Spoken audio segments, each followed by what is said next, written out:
thing going. Hello, everyone. Welcome to the session 2 of Positive Youth. Thank you so much for your time. Yesterday, we talked about why positive emotions are important. I'm going to review a couple points before we move on to today's session. So emotion is important because even though it has such a great power to motivate us, because the emotions root is MOT, a Latin word. It's the same as motivate and other related words. So emotion means they move us. But they can move us to good direction or to negative directions. Under positive emotions, we are more creative and we can learn better. We're more friendly. But under negative emotions, we do not develop to our full potential. So that's why it's important. And I share with you that dozens of research showed you positive affect correlates strongly with memory, attention, creativity, decision-making, problem-solving, all the other good things that we use in school and in learning. So one thing I want to point out, it's not a causal relationship, which means when you do research, you have to be careful.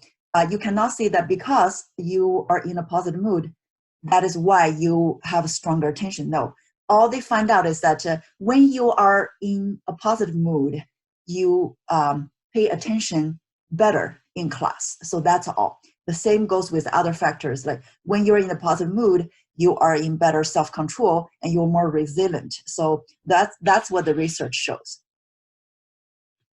Also, we mentioned that there are 10 different kinds of positive emotions and doesn't involve just a big laugh.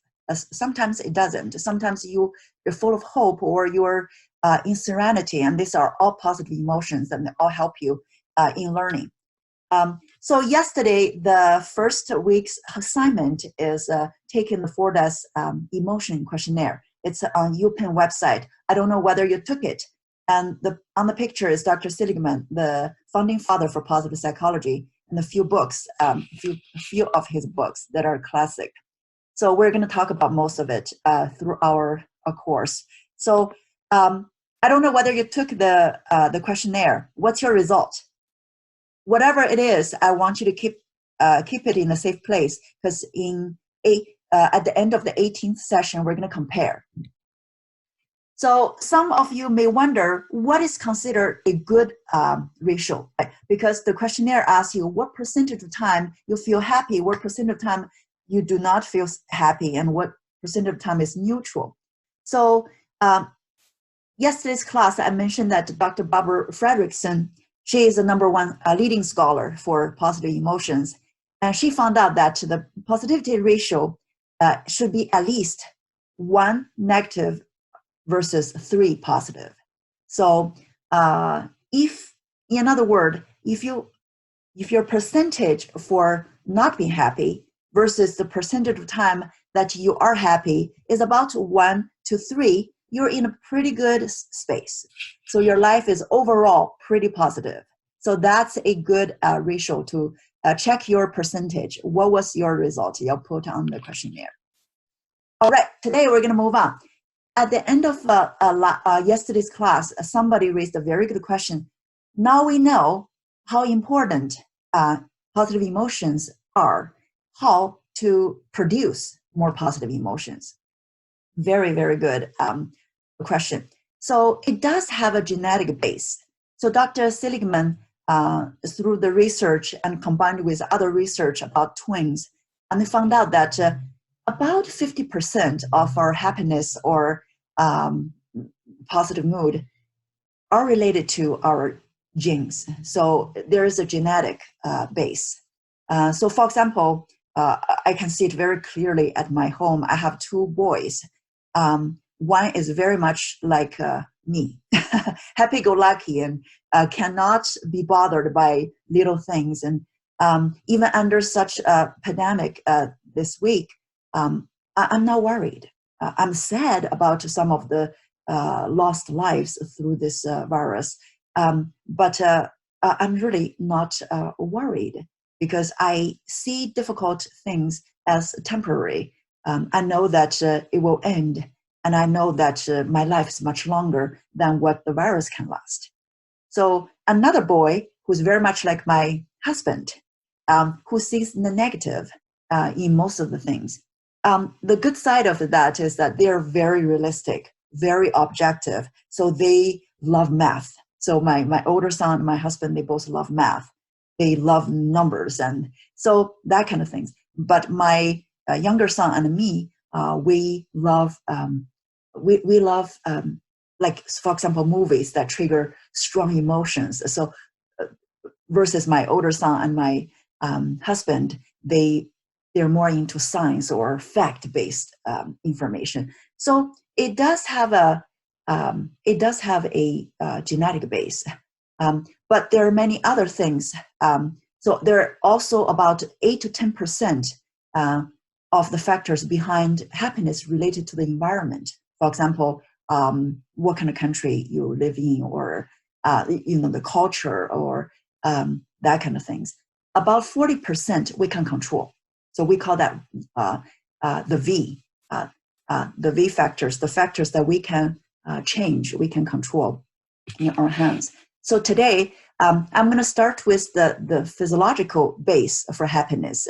So what's going on in our body that can determine whether we're in a good mood or positive mood or more negative mood?